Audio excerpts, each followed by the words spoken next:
So let me tell you what's happening here. I'm re-recording a piece of the Pillars of Resilience Facebook Live thing because I used a piece of music over the introductory few minutes to make a point about flow, and clearly that's registered with the good people of Facebook, and as a consequence, they've muted that part of the thing. And what that's meant is when you watch it now, the the video is out of sync with the audio. So I'm going to tell you what I was saying over the piece of music, and then I'm going to edit that in, and then I'm going to upload it again without the piece of music, and then I'll just edit it so it starts again with once I've finished with the piece of music. So the piece of music that you're looking for, if you want to play it while I'm talking. Saying this bit for the experience is a piece of music. It's an album called the Coln Concert, Koln, by a jazz pianist called Keith Jarrett. So the reason I use this piece of music is because I think it's a great example of flow. So Keith Jarrett, this is 1975. He's been asked to play in Coln by this 17-year-old promoter. Who has managed to bag Keith Jarrett to play at the Opera House, and that's just amazing. Anyway, he asks for a particular piano because he knows that this particular piano is at the venue. The problem is there are two pianos at the venue made by the same manufacturer, and there's some confusion. And when he arrives to the gig, he finds that it's not the performance piano that's on stage for him. It's the rehearsal piano, and the rehearsal piano is completely dodgy. The sustain pedal isn't working, or both of the pedals aren't working. Some of the notes aren't working very well. It just sounds awful because it's a rehearsal piano, so it's kind of been bashed around over the years, I suppose. And he's not sure that he wants to play. The promoter tries to persuade him. He's travelled from Zurich that day. It's been a huge effort to get there. He's experiencing back problems because he sits at a piano and plays piano all the time. So he's got a bad back. So the promoter is trying to kind of persuade him to still go ahead with this gig, to get the piano tuned as best they can. It's still not right. So the promoter he agrees to do the concert. The promoter takes him out for a meal, and the service is so poor in the restaurant that he doesn't get his meal. His meal arrives just at the point where they need to leave. So we've got a problem with the piano. We've got a problem with his bad back. He's travelled all this way. It's 11:30 on a night because they wouldn't allow this concert to go ahead in the Opera House until the opera had been performed for that night. It's 11:30 on a night. There's nothing going right. And he decides at some point during this debacle that he's not going to play the stuff he was going to play. He decides to improvise the whole performance. It's over an hour long. Decides to improvise the whole performance. And if you read about it, it's considered one of the greatest jazz piano albums of all time. So against the odds, this guy pulls it out of the bag and creates this piece of music, or several pieces of music in the concert, that becomes renowned as one of the best albums of this type of thing ever.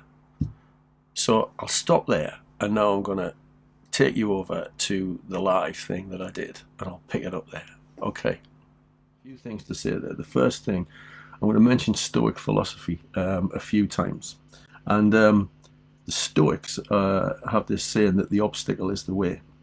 The thing that's in front of you, the problem that is before you, is the way, and you've somehow got to drive on and get through that problem, get over that wall, to kind of to get to the other side of that wall and to get to the next kind of thing that you're trying to get at. And I suppose for a lot of you, the wall is probably, the next year, 2 years, or 3 years, depending on where you're at in your degree. That's the thing that's in front of you that you need to get through, isn't it? And one of the key things to me is that the reason Jarrett is able to do that is he possesses three things, and these three things create what Mihaly Csikszentmihalyi calls flow. This is somebody who's dedicated their lives to thinking about this whole concept. And he has three things. He has mastery, autonomy, and purpose. So I'm going to start with those. We will get to resilience. Don't worry, we'll get to resilience. But it kind of works with resilience, and I think it's an important aspect of this. So first of all, he has mastery over the piano. He knows this instrument inside out. He's a great jazz pianist. When it comes to us having mastery, there are many things that we need to have mastery over in order to be resilient and have full and productive lives. I mean, the point of me talking about resilience is that I think we have this one shot at this life, and we need to give it the best shot that we've got. Yeah, that's where I'm coming from with this. So in order to achieve this state of flow so that we can do what we want to do and do what we need to do, we need to be master of certain things. Now, mastery is about task. It's about knowing what there is to do. So you might need to master writing assignments. You might need to master research. As a practitioner, you're going to have to kind of master the skills and stuff that are required for your job. But it's about more than task. It's not, it's about environment. Now, I don't know what you're like, but my environment is very organized, as you probably imagine, because I'm talking about being organized and being productive. It's very organized. Have a largely clear desk policy, because if you are sat in chaos, things are liable to be chaotic. Yeah, and there's research that tells us this. If your physical desktop and your desktop on your PC and where your folders are and your files are is chaotic, then you are not going to be able to get into this state of flow, because you're not master of your environment. So your mastery is about task and it's about environment, but it's also about mastering self. Now, I say to students all the time, and some of you, have we got any? Tell me in the comments, have we got any students who are just about to embark on this journey, or are we all kind of halfway through our journey? Because what I say largely to students who turn up is that the people who make the best social workers are the people who know and understand themselves the best. I think the people who understand self and what makes them tick are the people that make the best social workers, because then you can think about kind of your emotional responses and your practical and pragmatic responses to things. So mastery, task, environment, self. Autonomy is the other thing. Jarrett in the concert has got autonomy over this situation, okay?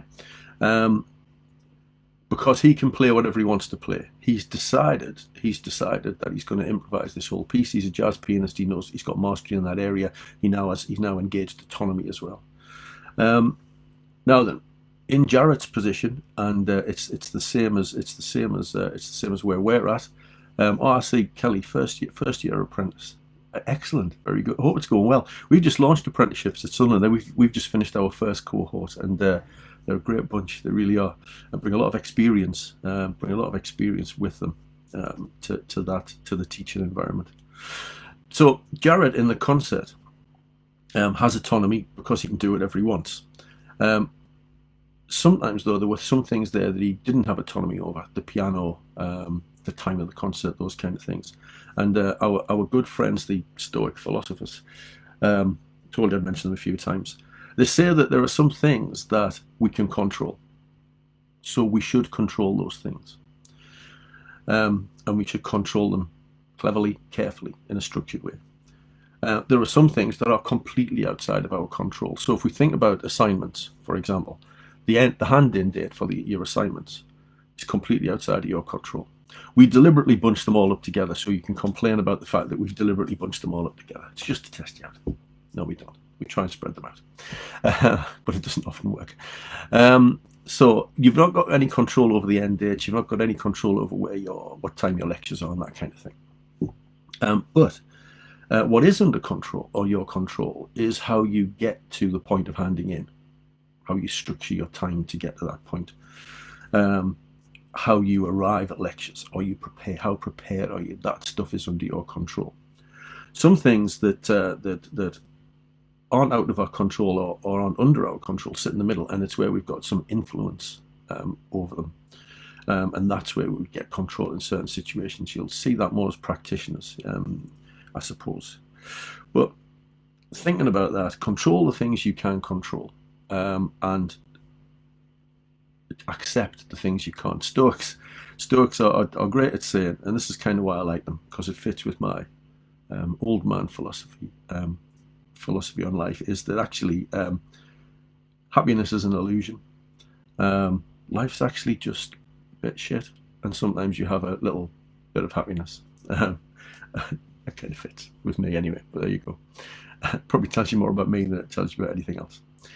So these things are really important, because if you have got mastery over your environment and you've got autonomy, and the other thing is purpose, now then, I think surely as social work students, surely as practitioners, you should bring an abundance of purpose with you. Surely, you know, this is, social work is a calling profession, if you like. It's something that we're drawn to. It's something that we kind of feel we need to do. So surely we bring bags of purpose with us. So these three things, mastery, autonomy, and purpose, kind of get us into a state of flow when we have them.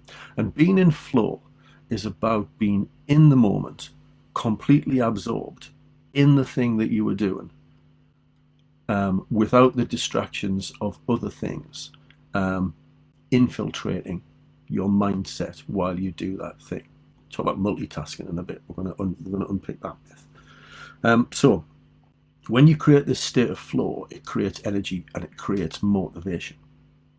You might have heard this before. There's a tale of a donkey, and in this tale of woe, the donkey is starving, really hungry, and also really thirsty, and is stuck right in the middle of the field, the same distance away from the hay bale as the donkey is away from the water trough.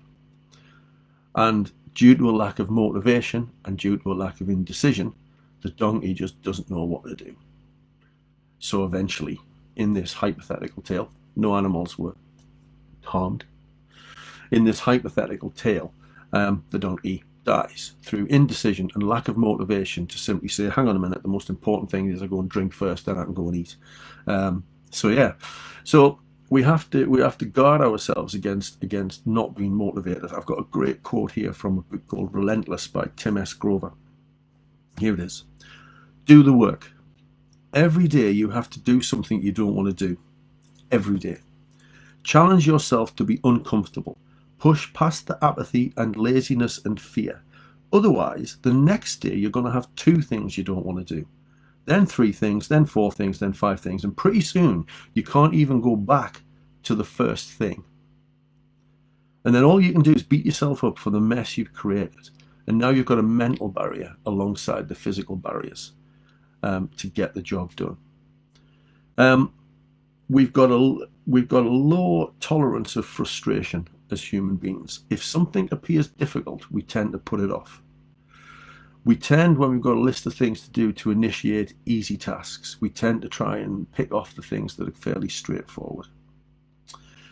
Those who achieve flow, because they've got mastery of task and environment and self, and they are autonomous, and they've got purpose, don't procrastinate as much as other people do, and they engage in mindful practice. So let's talk about resilience. 15 minutes in, and finally mentioned the word. Let's talk about resilience. Resilience. I'm gonna get rid of this myth to start with. When I talk, particularly to practitioners who've been doing the social work job for years, they say, "Yeah, Stephen, but they've got you in here just to talk to us about being resilient, so they can give us more work." Yeah. And so they can keep us working when we're not well and all that kind of stuff.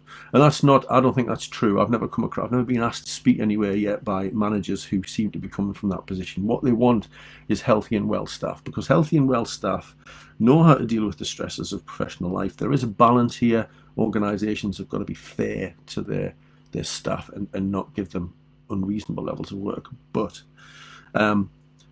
so they need to take responsibility of that, but we also need to take responsibility for how well we can be when we present ourselves to do the tasks that we need to do. I don't know whether this shows my age. Most things I say do, but I was bought a game when I was little, teeny tiny, 8, 9, can't remember now, called Buckaroo. I don't know whether you know Buckaroo. It's a donkey. It's a plastic donkey, and what you have to do is you set the donkey on its plastic plinth, and you have to load the donkey up carefully with its saddle and with all the other things that it needs to carry for its day's work. And if you load them up wrongly, or you load them up or you load it up with too many, or you try to load it up too quickly, it kicks, and all the stuff goes everywhere, goes all over the place, and then you've got to start again. And I think sometimes that's how we kind of we manage our lives day to day. We try and load loads of stuff up, and the problem in real life is other people try to load stuff up onto us as well. Emma loves Buckaroo, brilliant. Yeah, I love Buckaroo too. Still, I bought it again lately because I'd lost my original copy. Original copy. It's not a DVD. I lost my original edition of it. So the Buckaroo challenge is to load yourselves up on a daily basis, carefully, with only enough stuff that you can carry, while keeping all the other stuff you've got to do in a trusted system somewhere, so you don't have to remember it, so that you can work on it later, and it's all there and it's all safe. I'll come to that. Stress is a good thing because it motivates us to action, but it's also a bad thing. Stress, in my head anyway, stress takes control when our strategies to cope and our resilience gives out. So in my little model, we carry with us down here what is a kind of background level of stress. All of those kind of things you have to do in your day-to-day life that you need a little bit of stress going on there to motivate you to do them. You know, you need to get up, you need to, I don't know, get the kids to school, you need to make your breakfast, all those kind of things that create a level of background stress. And then we all have, up here, we have a resilience threshold. We have a point at which we say, that's it, I've had enough, I can't take anymore. Okay. Now, the self-care strategies that I'd suggest do one of two things. They either move your resilience threshold higher, or they lower your background stress rate. So when we talk about resilience, most people talk about resilience as being a kind of as being a bounce back, if you like, and I like to see it more as an ability to maintain balance, because once you've hit your resilience threshold and you've bucked in the Buckaroo sense, once you've done that, well, it's too late by that point. So the higher we can move our resilience threshold and the lower we can move our background stress, the more we've got to play with in the middle. We can keep ourselves in that stream, if you like, that stream of flow, where we've got enough stuff motivating us, but we're not kind of too stressed that our resilience is given out. I'm not a fan of the phrase work-life balance. I don't think that's what it's about. I've already mentioned a balanced life. I think we have to have a balanced life. And the problem with the phrase work-life balance, he says, taking a drink of coffee. The problem with work-life balance is when we think about it, it means we often offset work against life. When we think about that concept, we need to get work out of the way so that we can get at life. And I just think that's unhelpful, because I think that work is life and life is work. So when I'm at home and I'm cleaning the loo, or I'm doing the ironing, or all those other things, that does not feel like life to me. That feels like work. Okay. When I'm doing something like this, I came into a lecture and started to stand or sit in front of people and talk to them, because I enjoy doing that. I enjoy finding out about stuff so I can tell people stuff. When I came into lecture to do this, doing this does not feel like work. It feels like life. However, when I have a module studies board to report, and I don't know where to get the statistics from to put into the report, and where the student feedback is, that feels like work. So when we're at work, sometimes it feels like life, and when we're in life, sometimes it feels like work. So to me, this idea that we kind of balance one against the other is a bit of a false kind of way of trying to be. We need to find a way to have balanced lives. This is from Csikszentmihalyi's book Flow. Once we realize that the boundaries between work and play are artificial, we can take matters in hand, begin the task of making life more livable. One of the problems with stress, however, is that it has a very real physical impact. And as Bessel van der Kolk, KOLK, says in his book, it's the title of the book, The Body Keeps the Score. That's one of the problems. If you are constantly hitting or going beyond your resilience threshold, you are going to feel a physical and mental impact of that happening. So for me, am I going to get to the 3 pillars of resilience? Right, coming up just a bit. To me, imagine yourself sat cross-legged in a meditative position in the middle, in control, master of yourself, master of your internal world, master of your emotions. Imagine around you a bubble, a bit like in Star Wars when they when they put up the shield around the Death Star, the letter. So you're sat in the middle, at peace, at ease with yourself, controlled, master of self. You have this bubble around you, and that bubble I call your sphere of responsibility. And in that bubble is everything that is yours to do. So I don't know what your personal circumstances are, but in your sphere of responsibility will certainly be all the things you want to do for yourself. Certainly be things that you want to do for your family or need to do for your family. There'll be things to do for university. There'll be things to do for work, because I know lots of you going to have to continue to work while you're studying. So that's all in your sphere of responsibility.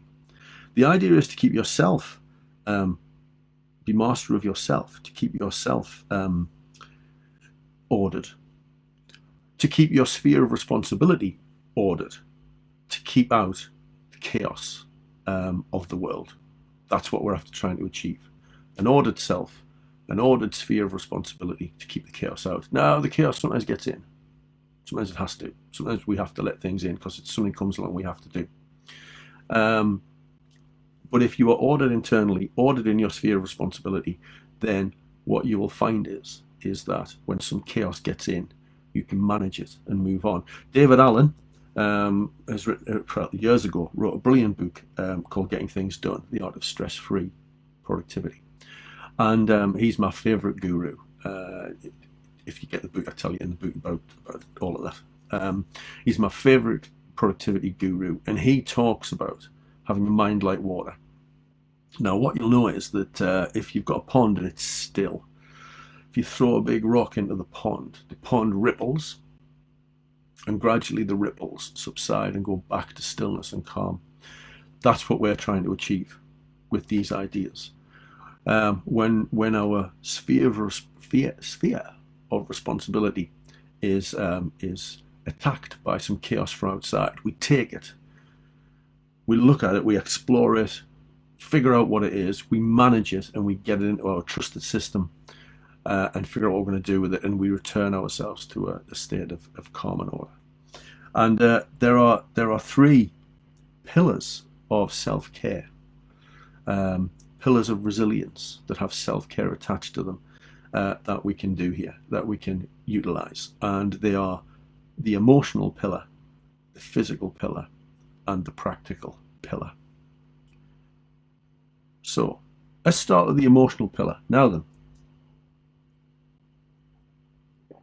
I'm confident that on your social work programs you will probably talk about emotional resilience. It's the element of resilience or emotional intelligence, or managing emotions. We talk about managing the emotions of others, how that affects us, how that the trauma of seeing other people's trauma affects our emotions, that kind of thing. And this takes me back to what I said right at the start, which is people who understand and know themselves are the best social workers, and they're the ones that probably maintain their emotions in an ordered state when confronted with other people's emotions, because they know what's going to make them tick, they know how they work, they know how to deal with that.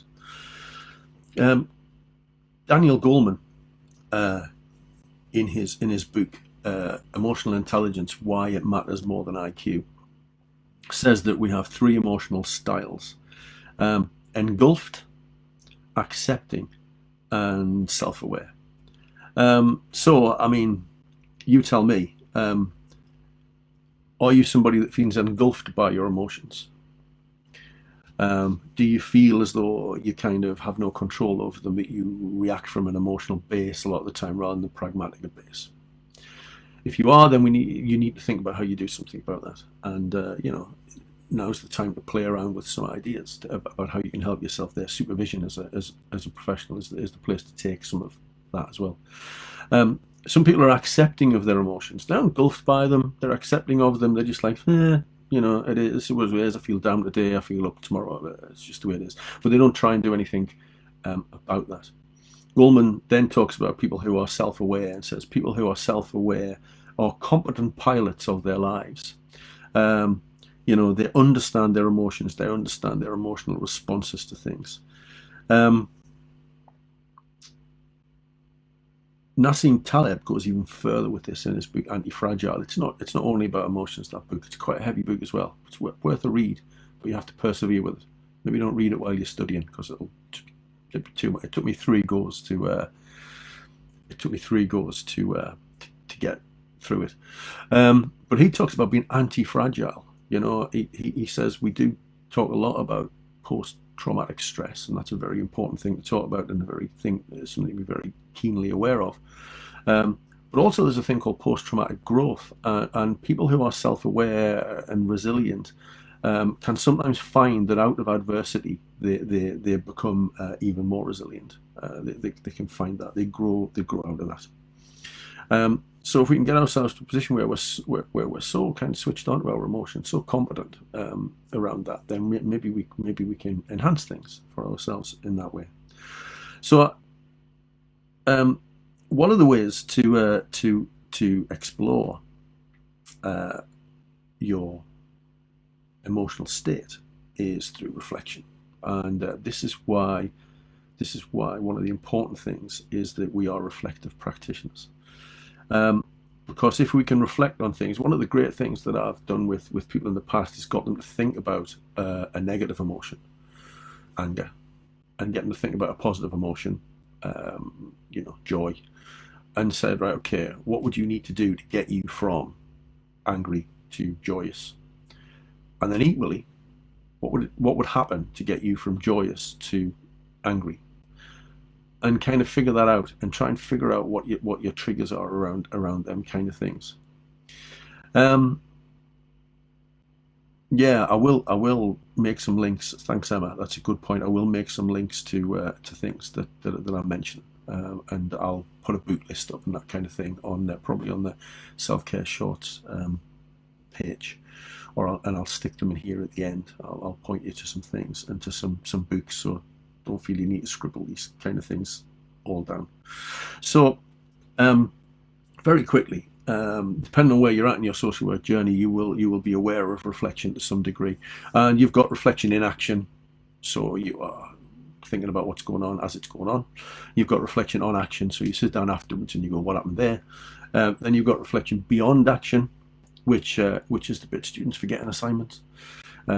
Now that you know what happened and how it went, and you've figured all that out, what you're going to do different next time, don't forget to do that bit in reflective assignments. But there's also this idea of reflection before action, and this is where you can figure out what's coming up next. What does this situation that I need to approach look like, and how can I manage that situation in a way that helps both me and, I suppose, ultimately in terms of your work as social workers, how can that help me help the other person? It's about being prepared. That's what that is. That reflection before action is just a preparedness to be in that moment with somebody. I'll mention this as I'm going, so that brings me to mindfulness and mindful practice, and all of the things I'm going to talk about in the next kind of 15-20 minutes or so help us be mindful practitioners. So mindful practitioners are practitioners who can sit there and be in the moment with someone to the exclusion of everything else. They can forget the report that needs written. They can forget the next meeting that they need to go to. They need to be in that moment. That's what mindfulness is. It's nothing complicated or weirdly spiritual or whatever. You could argue that's a spiritual element, I suppose. Mindfulness is just about being in the moment to the exclusion of everything else. Mindfulness is part of flow. So think about that, because I think I'm going off at tangents now. I'm not following the script. This is going to take longer than I thought. Somebody asked me I did an online conference like this about a month ago, So what he said, what are your 3 tips to people for being organised and productive? And I said, plan, plan, and plan. That was it. That's the thing that you need to do. David Allen has a great phrase, which is control it or it will control you. And I think that's so true for everything in life. And if you plan and organize, but I think one of the problems is in life is that we've got to the point where we don't need to plan anything anymore. I'm constantly telling not so much now because he's 19 and my youngest son, he's 19, he can do his own thing now, he does whatever he wants. But when he was younger, I'd say, what are you doing tonight? Oh, I don't know. We're all going to text each other later. We're all going to go on one of the chat things and tell each other later. Didn't like you used to be like that in my time. Do you know what I mean? You'd decide on a Monday that on a Friday night you were meeting your mates at the park, and you just go and meet your mates at the park on a Friday. We had to plan and organise. If I want to go on holiday tomorrow, I could probably book something and sort it out now and go tomorrow. If I need a book, I can just order it on Amazon. We can do everything now just in time. And actually, it's not good for us. It's certainly not good for us as students, and it's certainly not good for us as social workers. We need to control that. It's useful at times. I get it, because I can hear about a book now, and then I can have it in my hand tomorrow, which is good. Yeah. So we've lost this ability to plan, I think. What we're going to watch tonight, I say to my wife, I don't know, we'll just have a look on Netflix. Have a look and see what Netflix recommends to us. I try to find the stuff that Netflix is not recommending, because I think that's where the good stuff is. But that's a whole other issue. So, one of the we're going to move on now and talk about the physical side of things, the physical and practical side of things, because one of the things to maintain your emotional well-being is to have what Carol Webb in her great book How to Have a Good Day says is your pit strategy. So you'll know the pit stop in motor racing is where the refueling and the maintenance kind of takes place. And I think that's a great metaphor. It's kind of, how are you going to, when things are getting tough, where are you going to go? We could borrow some stuff from counselling here and talk about safe havens and that kind of thing, and safe places and what have you. And safe places might be people or under trees with a coffee or whatever. What are you going to do? What are you going to do when things aren't going particularly well? And actually, then we discover that you don't have to wait till things aren't particularly going well to do those things. You do those things all the time. And that means we're just better then, well, like Goleman said, more competent pilots of our lives. So, what's your pit strategy? Have a think about that. That'd be a great thing to think of. So that's the emotional pillar, and I'm kind of confident probably that most of your universities will do things like that with you around emotional intelligence. I know I do a bit of that in one of my working with adults kind of modules. So we'll do a bit of that. Let's move on to physical resilience. Now then, you're going into a thinking profession. As students, you are thinkers. You are people who are focused on the thinking side of things. So what's this about physical? Well, as you probably know, the physical and the mental are connected anyway. If you're physically well, you've got more chance of being mentally well. Interestingly, if you're mentally well, you've got more chance of being physically well as well. It's a symbiotic relationship, But I really love this. Chris Hoy, the Scottish Olympian cyclist, he says about him and about cyclists, never stand when you can sit, never sit when you can lie down. That's because he needs to conserve his legs. So if he can sit down, he's going to do that because that takes the pressure off his legs. If he doesn't have to sit down, he's going to lie down because that takes more pressure off his physical body. And what he needs his legs when it comes to that moment that he needs to have all of that power. Now he needs a bit of brain capacity as well for the tactics, but he needs those legs. Now, it's not your legs that you need your brain. So a lot of the stuff we need to do is to fuel our brains, to rest our brains, to do that kind of thing. Problem is, and you could probably list these, no problem for me, sometimes we use negative ways to rest. Yeah. Bottle of wine and fall asleep after a bottle of wine or whatever, that kind of thing. Or we slump in front of the telly and binge watch a series. Nothing wrong with those things. I'm going to come to that probably. Rest is a really important strategy. How much you rest, David Allen, I think it's David Allen that also says this, is that the amount The amount you can do is directly proportionate to the amount you rest. So the more rested you are, the more able you'll be to get into the zone, the more able you'll be to get into flow. Yeah.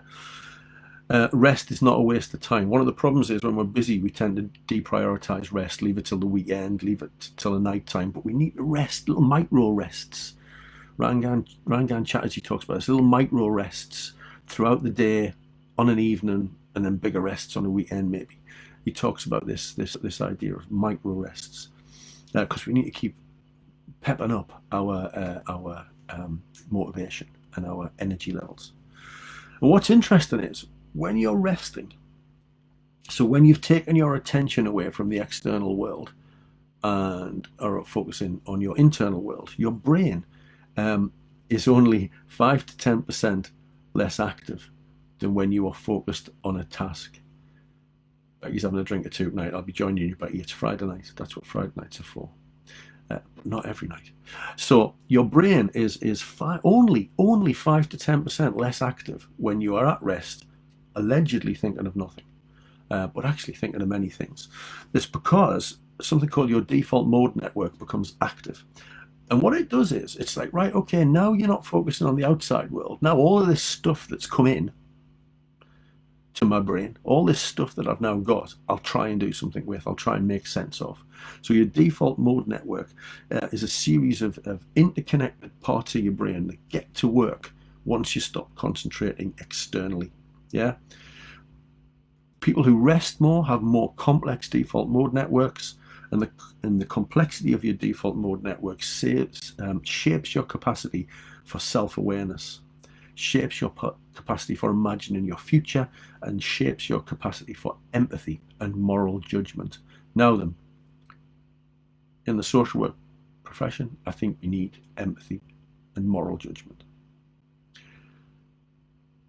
So the other thing, as well as resting and just not doing anything, the other thing that helps is meditation and mindfulness. So maybe I might be able to kind of fit a little bit of that in. So, although probably not, because time's getting on. But I'm happy to talk for as long as you're happy to sit there. So, the three pillars within this pillar of physical are sleep, exercise, and nutrition. So I'll quickly talk about sleep. Normally, if I'm in a room with people, I get them to tell me how they sleep and all those kind of things. So I'll just kind of tell you. I'll just tell you some stuff and see how it sits with you, and put some comments in at the side there. Great book by Matthew Walker called Why Do We Sleep? And he says routinely sleeping less than 6 or 7 hours a night demolishes your immune system, more than doubles your risk of cancer. Insufficient sleep is a key lifestyle factor determining whether or not you'll develop Alzheimer's disease. Inadequate sleep, even in moderation, just once a week, disrupts blood sugar levels to such an extent that you could be classified as pre-diabetic. So lack of sleep has a profound effect on you physically. You don't need me to tell you that it also has a profound effect on you mentally. You are sluggish. What we know is people who are tired are prone to making poor decisions and often more risky decisions. And people who are tired often procrastinate more because you haven't got the energy to get on with the task. Your memories, Matthew Walker puts it this way, your sleep presses save on your memories as well. And there's loads of really cool studies you can read about in that book where they kind of get students to kind of look at a list of things, and then they get them to go off and have a nap, and then they come back, and the students that have a nap remember more things than the students that kind of were made to stay awake and all that kind of stuff. So all of the stuff I'm telling you, while I haven't really got time to tell you about the science behind it, a lot of that's in my book. I haven't got a chance to tell you that. Everything I'm telling you is science-based or research-based. And it's all stuff that I've tried as well. So it's quite real in that sense. One of the problems with being tired is, and Matthew Walker says this, is it doesn't necessarily send you into a negative mood state. It sends you into a seesaw of emotions. So you can sometimes be positive, more coffee, pour more coffee. You can sometimes be positive in your emotions, but too positive, if you like, yeah, a bit over the top, or you can be very negative in your emotions. That's the problem. Now then, if you're getting good sleep, what you can expect is increased concentration, greater capacity to learn, really important. People who sleep well make better, healthier food choices. Their immune system's improved, the way they clear out kind of damaged cells improves, their memory's better, they have an increased life expectancy. People who are sleeping the right amount. What's the right amount? You probably know this. Do you know what really strikes me when I talk to people about self-care, and I talk to people particularly about this physical area, is I don't think I tell anybody anything that they don't already know. But are we doing it? That's the key. Particularly around exercise and nutrition, that kind of thing. I think people know about 8 hours sleep's about the best. Because of the way your body chemistry is working, you should be asleep by 10:30 on a night, and you should be up by 6:30 on a morning. That's in perfect sync with your circadian rhythms. That's in perfect sync with what is going on biologically in your body. If you stay up late, one of the problems is your body will start to do all of the things it needs to do, and if you're not asleep, it can't do them. It doesn't start doing those things once you go to sleep. You've lost the chance for those things to happen. It starts chemically at the point it is. So sleep at regular times. This trains your body. The more regular your sleep pattern, the better. I go to bed routinely at the same time every night and get up at the same time on a morning within about half an hour, even on a weekend. I used to, Emma's saying she sleeps 6 to 7 hours. Okay. That's not good. If you could push it to the 7 hours and beyond, that's a lot better. Get to bed early to bed, early to rise. That's some sort of children's rhyme, isn't it? And it really works. Things that will help. Dwayne, that's bad news. Yeah, I appreciate that we all have pressures. Dwayne is saying there in the chat, 6 hours, normally 4 to 5. I appreciate we all have pressures.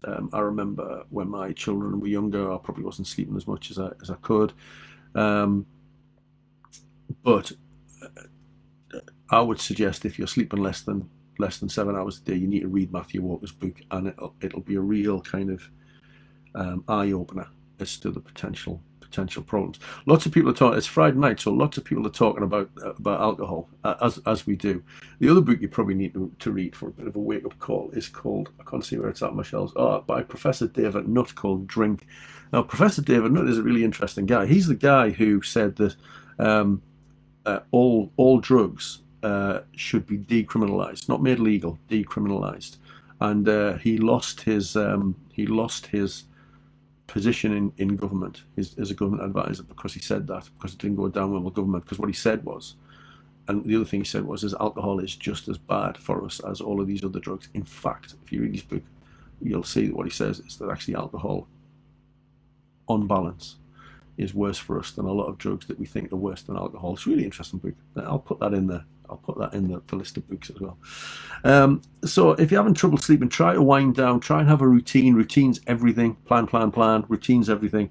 Warm baths are really good. Warm baths draw blood to the surface, reducing your core temperature. A core temperature drop makes us feel sleepy. Write to-do lists. Write down a list of things that you want to do, that you need to do tomorrow to get them out of your head. Have a comfortable bed. The room needs to be quiet and all that kind of thing. I hope we're okay to run over a little bit, because we're probably going to. Exercise is really important.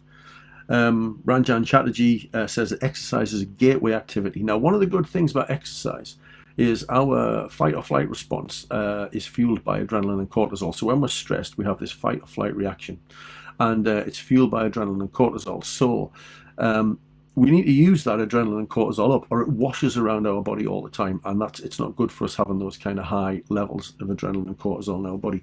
So it's designed to make us physically active. So being physically active kind of burns a lot of that off, metaphorically, I suppose. So it's really good. It's also a gateway activity.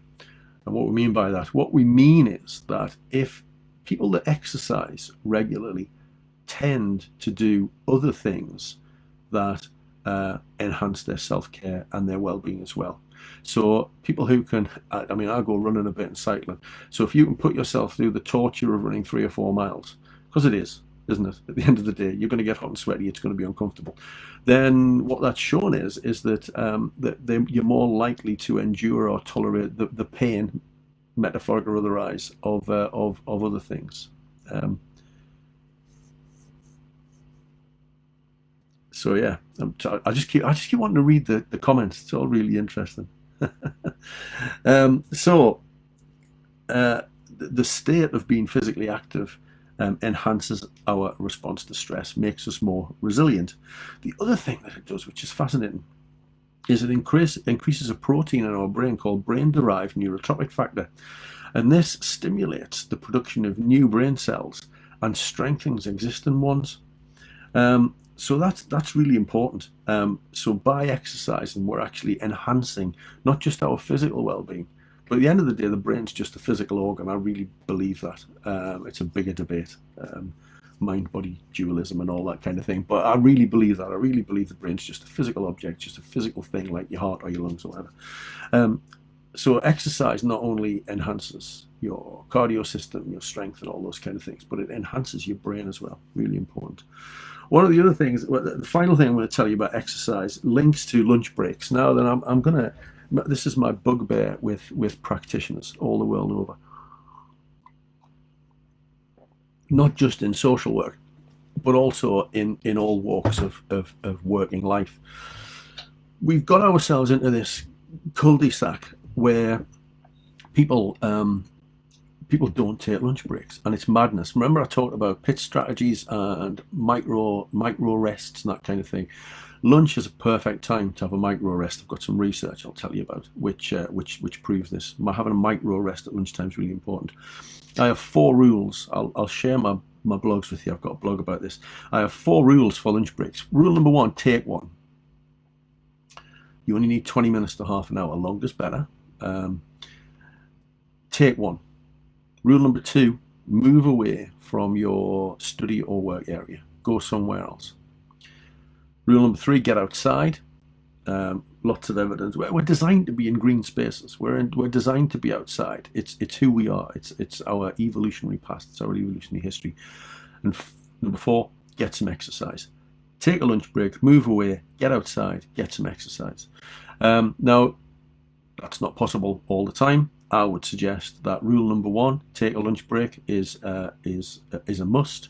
And if you can do 2 or 3 of the others, that's really good. So move away from your desk is fairly essential, and then either get outside or get some exercise. Now, when I say exercise, you know, the level of exercise that's required to enhance your resilience, to enhance your well-being, you're talking maybe 20 to 30 minutes of gentle exercise a day. And by gentle exercise, what we mean is something that just gets you slightly breathless.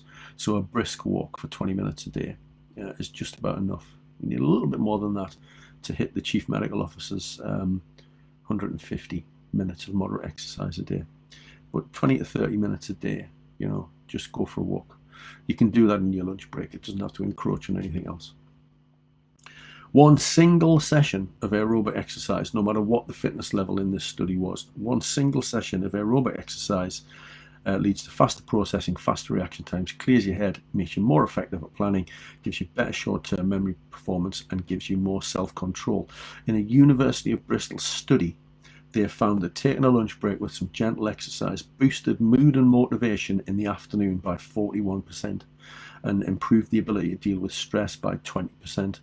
Now, I think as students and as practitioners, you're going to need that 41% and that 20%. The other part of the physical pillar of resilience is nutrition. Very quickly, I'll just talk about the vagus nerve. The vagus nerve connects your brain and gut directly.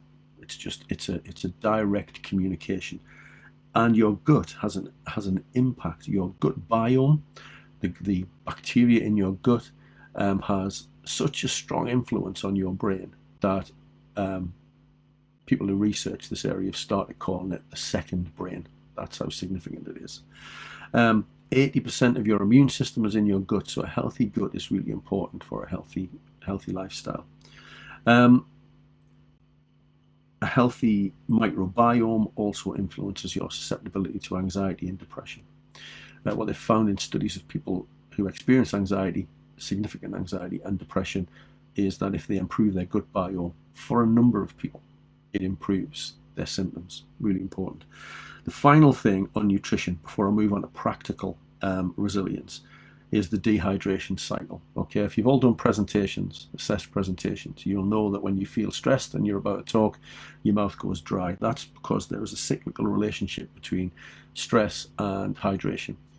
Being stressed dehydrates you. Being dehydrated makes you stressed.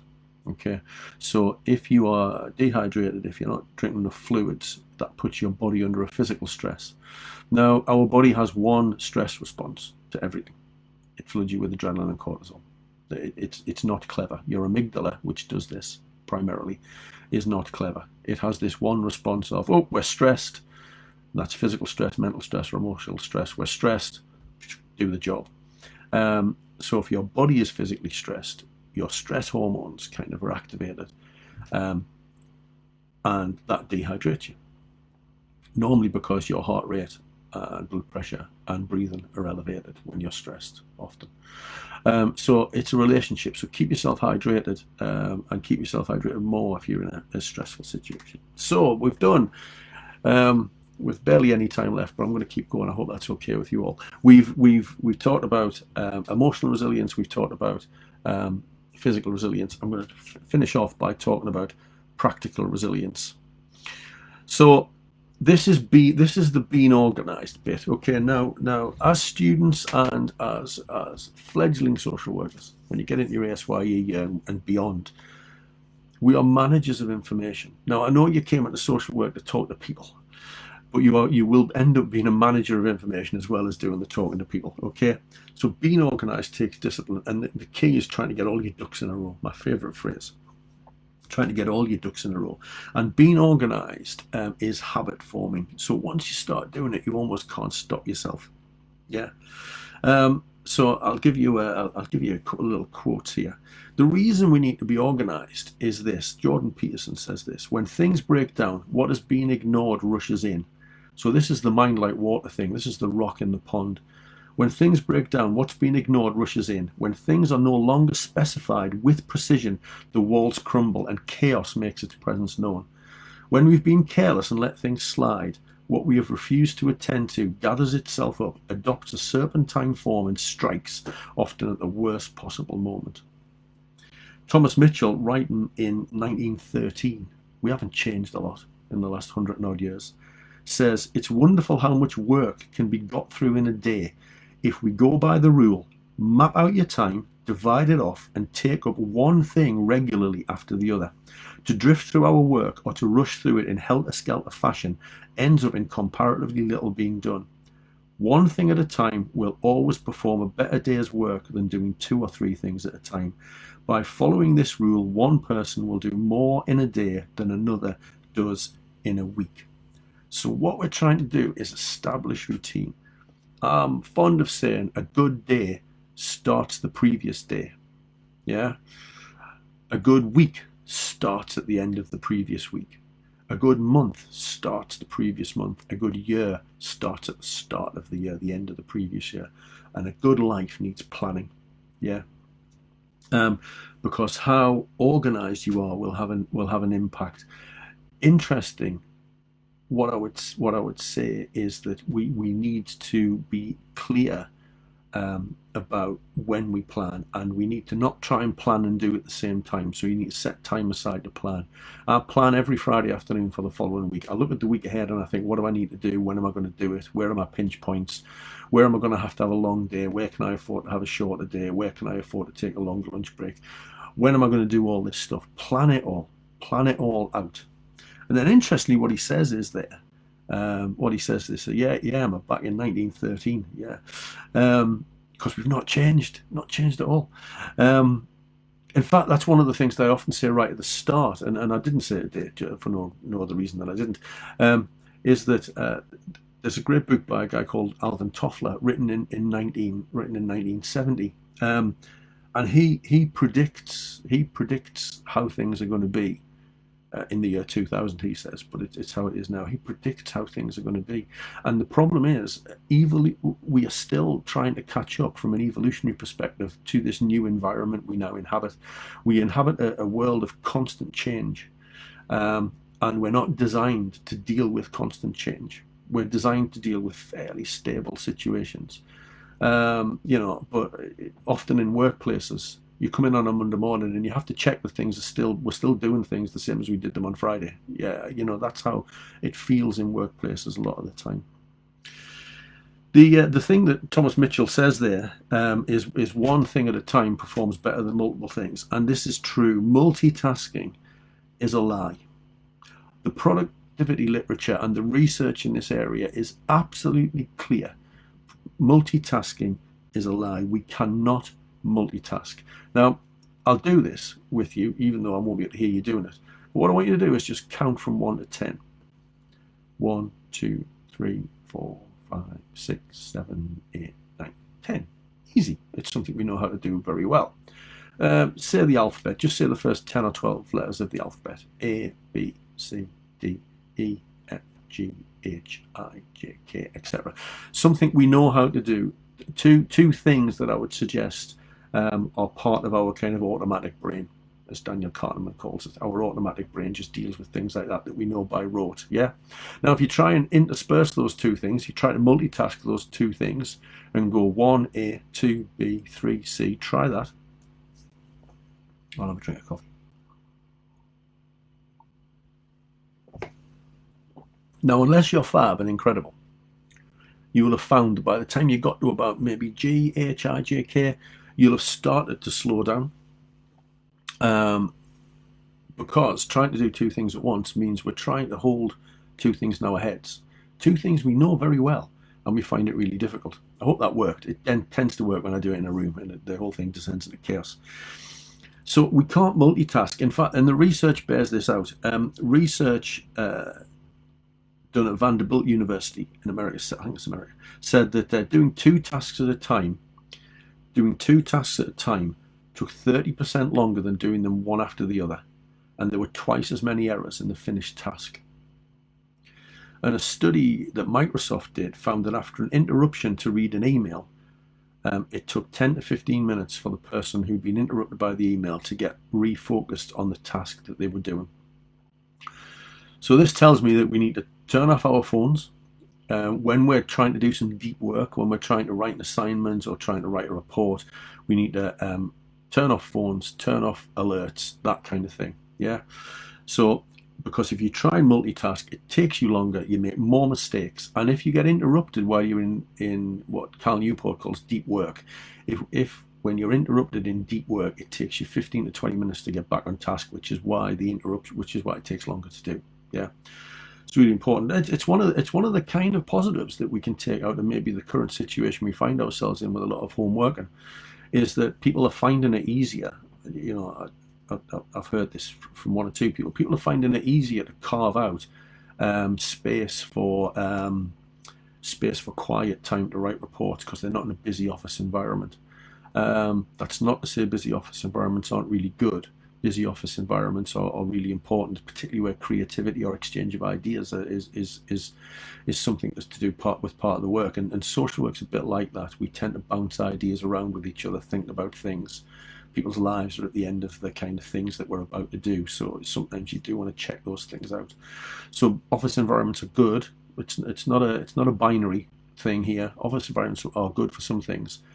Being at home or being somewhere else or being quiet are good for other things, are good for different things. So multitasking doesn't work. That's the first thing. The other thing that I always say at this point is be wary of the calendar. We're locked into this Monday to Friday thing, and this is where I like to get people to kind of think about their chronotype. Now, your chronotype is how you do through the day.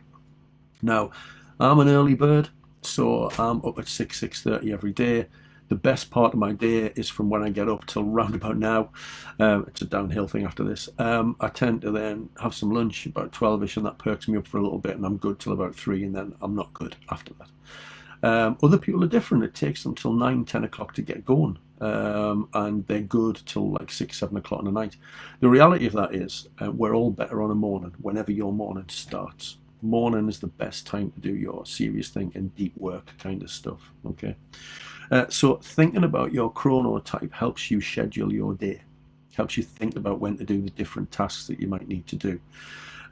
Interestingly, I find this interesting, we're least productive in the workplace on a Monday morning and a Friday afternoon. Why is that? Well, we're least productive on a Monday morning because we often come back on a Monday morning to the chaos we've left behind on Friday, when we've just thought, right, I'm done, I'm going home, I'm going to have my weekend. You come back on Monday, you've then got to plan and sort that out. Now then, if while your productivity on a Friday afternoon is on the slide anyway, you spend that time in planning what you're going to do next week, you can come in on a Monday morning and you can start straight away with the tasks that are required of you. The study that showed that we were least productive on a Monday morning showed we were most productive on a Tuesday. So that bears that out, doesn't it? If you do your planning on a Monday, you start a few tasks, whoa, you're motoring by Tuesday. Well, if you do your planning on Friday afternoon, when you're kind of sliding out of the week anyway, then you're going to be productive straight away on a Monday morning. And I'd argue that we probably should slide out of the week, because I think one of the problems that I had as a practitioner was I worked right up until the wire on a Friday. The reason I've got interested in all this is because I was one of those people who would think, damn, that report's to write and it's due in on Monday, and I'll best get it written down and I'll be there at 6 o'clock, 7 o'clock on a Friday night. You don't do your best work then. But also we should slide out of a Friday, because if you work right up to the work at full speed, right up to the wire, you go home still in a stressed state. Whereas if you can go home having wound down while planning what you're going to do on Monday, you go home with all of your ducks in a row.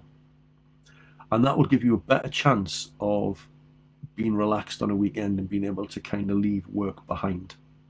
Yeah. So plan. Have a 10-year plan. Have you got a 10-year plan? You almost have a 10-year plan.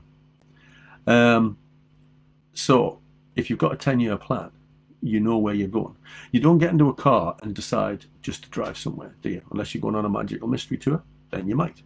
But more often than not, if you are going to go somewhere, you think about where you're going to go, you plan a route, you plan travel and suites if it's more than 50 miles. You plan for it. So if you don't know where you're going, if you don't know where you want to be in 10 years' time, or maybe 3 years' time when you qualify or whatever, if you don't know where you're going, how do you know how you're going to get there? As soon as you make a plan, you start to act in a way that relates to that plan. So that's really important. David Allen says, we're getting towards the end. David Allen says that your mind is for storing things. Sorry, no, your mind is for thinking, not storing things. He calls the things that go round and round in your head that sap your psychological capacity to be in the moment and mindful as open loops. And if you spend all your time going round and round with open loops in your head, you end up worrying so much about remembering those things that you can't focus on the thing that you are doing right now. So we're not mindful in our work. So your mind is not for storing things. Your memory is not as good as you think it is. If your memory was as good as you think it is, you all wouldn't have a light that needed a light bulb changing, or something that needed batteries, because you'd have remembered and you've got batteries and you would have done that. Or my favourite one is, I go to the shop for 3 things and I come back with 4 things, but none of them are the 3 things that I went for in the first place. So you need to externalize your open loops. And David Allen talks about having what he calls a trusted system. My trusted system has everything in it. I use a calendar. I used to use a spreadsheet, but I now use Microsoft Notes. So I have everything in a calendar, and I mean absolutely everything. It relies on a thing that I like to talk about, which is, how do you eat an elephant? This little strategy. How do you eat an elephant? Well, you eat an elephant one bite at a time, because you couldn't possibly eat a whole elephant all in one go. It's just too big. And this is how we should manage our tasks. When we've got a big task to do, we should break it down into smaller tasks and diary all of the smaller tasks Why does this work? It works because it overcomes procrastination. You remember at the start I said that we tend to procrastinate when we feel a bit out of our depth with something, when we don't know what to do next, when we don't know where to start. So if you can break tasks down into smaller tasks that feel much more manageable, you're more likely to pick that task off and get it done. If your task is, I say as a student, if your task is write this assignment, that's massive. If you break that down into read the assignment tasks and make some notes, get books from library, find online journal articles. Another task then could be write a plan. Another task then could be, I don't know, check the plan with the tutor. The next task could be, read more books. And then read more books. The next task could be something like write introductory paragraph. Then set 2 hours aside to write another bit of it in 2 hours for another. That kind. If you break it down, this relies on a psychological thing called the power of small wins. And our feel-good hormone is dopamine. Every time you complete a task, you get a little dopamine rush, and it's quite addictive. Dopamine's quite addictive. Sugar generates dopamine as well. That's why sugar's quite addictive. So every time you finish a task, you get a little dopamine rush, and that dopamine rush makes you feel good about something. Now, if the task is write assignment, you only ever get the dopamine rush when you have finished the assignment. However, if your task is read the task and the learning outcomes for the assignment and make some notes about it, if that's your task and you tick that off your list, you get a dopamine rush then. And you get a dopamine rush when you do the next step, and the next step, and the next step, etc., etc., etc. Yeah. So that's really important. Break your big tasks down into smaller tasks and diary all of those tasks into your trusted system. In the Microsoft Notes thing, I then have longer term things, someday maybes, as David Allen calls them, things that I might want to get round to, information that I need to store, that I need to be accessible, or sometimes I break tasks down there and then I start to move them into my calendar, that kind of thing. Control it or it will control you. That's the point of that. Yeah. Okay, where we're up to. So I'm just going to nip back to multitasking. So the secret is single tasking. I think I said that. I think I got that point over. Do one thing at a time. That needs you to be planned though. That needs you to have organized everything so that you know while you're doing that one thing singly, it's the most important thing you could be possibly doing. So you can get on with it and forget about everything else. That's really important. That's a really good tip, Emma. Break assignments down into paragraphs with a rough word count, because then you're writing lots of mini 200, 250, 300 word things rather than one big 2,000, 3,000 word thing. That really works when I'm doing assignments for various things. That's how I do it. Really, it works really well, and it feels much more manageable. And it avoids you getting to that point where you've written 4,000 words and it was meant to just be a 2,000 word assignment, but you just thought you'd keep going. So again, that's about planning. That's all planning. Plan. Definitely, without a doubt. The other thing that's really useful that kind of taps into a trick with your brain, we're playing with your brain makeup, your brain chemistry, your psychology here to kind of get things done. We're kind of playing with that sort of stuff. The other thing is chunk similar tasks together, because once your brain gets going on a task, it becomes more efficient at that task. So if you've got lots of writing tasks to do, then book all of those in at the same time in your diary. If you've got lots of reading tasks to do, try to put all of those together in a chunk. Yeah, because I know this from reading. You probably do yourself. You start to read, and as you read more and more, your kind of reading pace picks up. That's because your brain's starting to neurologically switch on to oh, look, I know what we're doing now. We're reading. Oh, I know how to do reading. So off we go, and your brain switches on to that activity. So chunk your tasks together. If you've got lots of reading to do, chunk all those bits together. Lots of writing to do, chunk all those tasks together. So that's how to eat your elephants. My other two tips are always the same ones, and it's eat your frogs first. And this comes from an analogy from Mark Twain, allegedly, which says if you had to eat a frog, a live frog at the start of the day, the rest of your day would be all right, because that's the worst thing you can think of. Yeah, that's the worst thing you'd have to do. And all this says is it's a worst first way of approaching the things that you need to do. Get the worst thing out of the way. Get the thing out of the way you don't want to do. and the rest of your day will be much better. You will have freed up psychological capacity to do that. The other thing, this is a David Allen thing, which is the 2-minute rule. If something's going to take you less than 2 minutes, just do it. Don't put it off. Don't wait till sometime else. Just get on with it and do it. This is great for emails. I don't know what emails are like as a student, but as somebody, once you're in work, you will be inundated, bombarded with emails. Sit every day and work through your emails once or twice a day. Switch them off in the middle so they don't interrupt you. But have a look at them, work through them, and apply the 2-minute rule. Apply the 2-minute rule. Which of these emails can I do in 2 minutes? And you'll get through loads of stuff. It's equally good for emptying the bin in the kitchen. So instead of stamping down the contents of the bin to get more in the bin, and then have a 20-minute task of emptying the bin when there's rubbish spilling all over the place and you then need to clean the floor and the bin, just empty the bin. It takes 2 minutes. So the 2-minute rule is a great thing for life. And that brings me on to say kind of one final thing, I suppose, in that area, which is, you know, these things aren't just about being a student. These tips, these ideas aren't just about being a student, and they're not just about being in the workplace. These are things for life. I view everything I talk about is not a work philosophy. It's not a being a student philosophy. It's a life philosophy. So all of these things I'm applying, even the planning. Plan meticulously your private life. I have all of my friends on a spreadsheet, so I know when to go and see them. Don't tell them. So, you might be pleased to hear I'm going to bring this to a close now with some takeaways for you.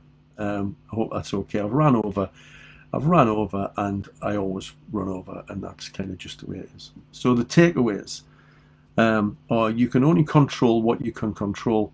You have to accept the rest. Okay? Control what you can. Accept that the rest is just the way it is. When I went on my 3rd speed awareness course, I'm not proud, but when I went on my 3rd speed awareness course, I was told 3 things were important to avoid an accident, a crash. And I think they work as a metaphor for avoiding accidents and crashes in life. The first thing is we have to be careful about our speed, okay? Slow and steady wins the race in terms of productivity, yeah? Not going at breakneck speed at things, and not just having a kind of laissez-faire kind of, oh, I'll get around with sometime kind of attitude, but just setting yourself to the task. You need to have a plan, you need to be organized, and you need to work at things methodically at an even, steady pace. And you will get through more that way than trying to rush at things at the last minute. But it involves being organized, it involves giving yourself having that pitch strategy, it involves kind of setting time aside, it involves working out time scales, it involves leaving yourself buffer zones. If the assignment's due in on a Friday, it should be finished by the previous Friday, yeah, just in case things slip and you need an additional week. Same with everything else at work. Because the next thing is create space for yourself, create buffer zones, yeah, avoid a just-in-time philosophy, create a pitch strategy, give yourself time. There's a thing called the planning fallacy, which says we tend to overestimate the length of time that little things take and underestimate the time that big things take. So if you think something's going to take half an hour, diary out an hour for it. If you think something's going to take 5 or 10 minutes, give it a go. Probably just take 2 or 3, you know. I think that's really important. The luxury is that when you set an hour aside to do something that you initially thought might just take half an hour, and it does just take you half an hour on that occasion, that's great. You just got half an hour of your time back. That's wonderful. The planning fallacy works like that because when we set time aside to do a task, we have a tendency to remember a time when that task went well, rather than when it didn't go so well. So set more time aside than you need. And if we're going at the right speed and we've created ourselves the right space and the right buffer zones, that means we can deal with surprises. That means we can deal with those rocks that get chucked into the pond. That means we can deal with stuff that infiltrates our sphere of responsibility. Okay? For you, particularly as social work students, stay connected with what motivates you internally. Why do you want to be a social worker? Why are you studying? Internal motivation is a stronger motivator than external motivation. Okay. External motivators are things like the end date for the assignment. Internal motivators are, I'm writing this assignment to understand the law more so I can be a better social worker. Work from an internal motivation rather than external motivation. Here's a couple of my favourite things. Small steps over a long period of time result in big changes. Small steps over a long period of time result in big changes. Initiating some of these strategies will not make you organized and fire on all cylinders and perfect at everything in a week. 3 months down the line, 6 months down the line, like I found, I woke up one day and suddenly thought all of this stuff that I've been doing now for months and months is now paying off because everything feels controlled. Self-care for us all, but particularly in social work or person-facing services where there's a lot of emotional content, self-care is a priority and a necessity, not a luxury. Yeah, we have to focus on that. And I'll kind of say this as a final thing, and it's about meditation. And you can go off and find about meditation. Meditation's a great way to kind of switch off, to activate that default mode network, that kind of thing. It really helps. And this is an old Zen adage, and it says you should sit in meditation for 20 minutes a day, unless you're too busy to. And if you're too busy to sit for 20 minutes a day, then you should sit for an hour. And I hope that makes sense, because all it's saying is that if you haven't got the time to do these things, then actually you are the person that needs these things more. You absolutely need them. So if you've not got time for 20 minutes, you should probably be setting yourself aside an hour. And that works because I find with all of these productivity tips, with all these self-care tips, the more you do them, the more productive you become, the quicker you get through things, the more efficiently you get through things. It's not about being quick. The more efficiently you get through things. And what that means is you more than get back that 20 minutes spent on a lunch break. You more than get back the 20 minutes you sat and meditated or went for a walk or stretched or did whatever. So it applies, that adage applies to all self-care. The more you need to do these things, the more you need to do them.